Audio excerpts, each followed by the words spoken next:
Sheshe mfethu nosesibareni ehleshazana simbonga kakhulu uKhuzane ngento ayenzile ezingenza kwethu enhle ngohlobo lesimangaliso ukuthi uKhuzane uthe nje ngomholo wakhe azowuthola kwimpucuzeko ucethe wonke lo mholo lowo anikele ngawo emndenini kaSicebi, njengoba zingenza ukuthi ukhona umshikashiko ukuthi manje aqedele indlu kaSicebi kade eseyiqalile, umuzi wakhe nje wonke akuqedele ukufaka amawindi, uflore ushe phansi, yonke into.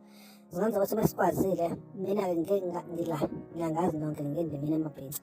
So ngafethu mesikwazile uNezo Elvovo imali engango-300,000 we can do more kuSicebi.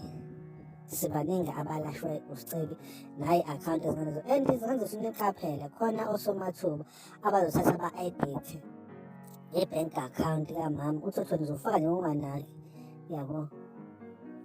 Umama olontuzana umakoti kaSicebi owakaMthembu, yabo, naloko futhi nje zingenza kwethu ngimane nje ngizale bank account ongcono hambani noyithatha ephejini kaKhuzane, hambani nje noyithatha ephejini kaKhuzane. Zingenza ukuthi ngoba abantu ba-editha emnyango umuntu uzothi wakaMthembu abasani ngoba wakaMthembu ube senifaka unganaki, kanti ngempela laphana kwi-akhawunti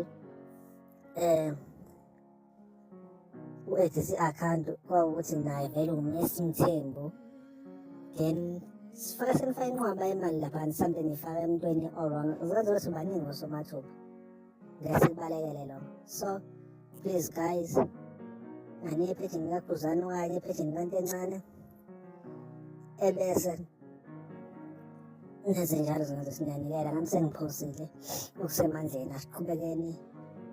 The show's goes on.